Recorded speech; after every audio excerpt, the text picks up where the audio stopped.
Don't forget to subscribe for more. What happened next at Bazinni? After Gordon's intervention, Bazinni experienced a boost in business, prompting Paul to hire a new sous chef and Sharon to focus on her dessert business, Simply Homemade Desserts. In a Kitchen Nightmares Revisited episode, Gordon found Bazinni closed permanently, with Sharon now running a successful bakery business. Yelp and Patch reviews varied, with some negative Yelp reviews post Gordon's visit. Paul and Leslie criticized the show, stating they were naive about the process and had minimal interaction with Gordon.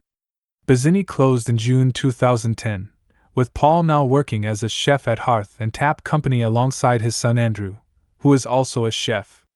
The episode aired on February 5, 2010, filmed in July 2009, as part of Kitchen Nightmares Season 3, Episode 3.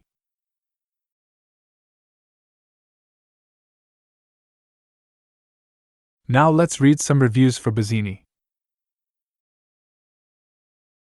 Bazinni tastes like shit. The steak was nasty.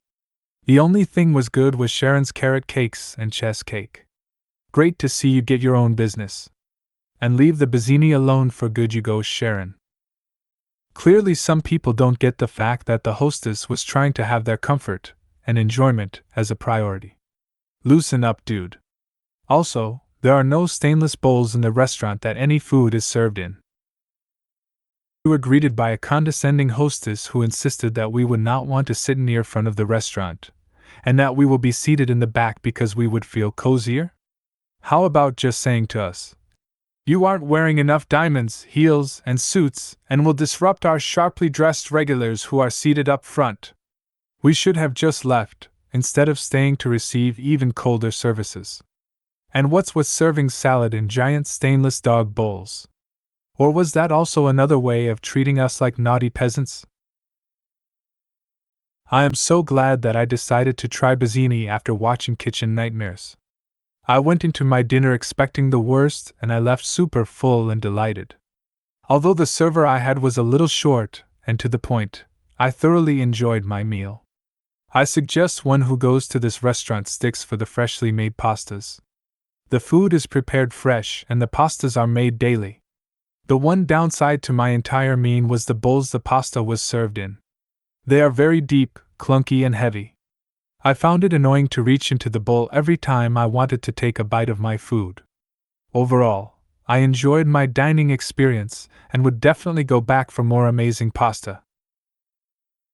We decided to try this restaurant after reading about it in the local newspaper and then seeing it featured on the show, Kitchen Nightmares. Wasn't sure what to expect after watching the show but thought at the very least would be a fun experience. We went with another couple and were seated at a lovely table in the front window. Staff was very attentive and courteous throughout the evening and took nice care with our wine. We ordered some appetizers to share, which came out split on plates. Love when restaurants take the time and care to do this. Homemade pasta was cooked perfectly with just the right amount of sauce. The meatballs were divine. Had the mocha semi-freddo for dessert, which was fantastic. Others at the table had apple crisp with ice cream and chocolate mousse, but I was too full to try them.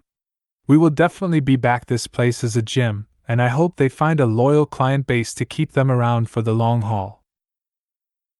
Now subscribe and check out some of my other videos.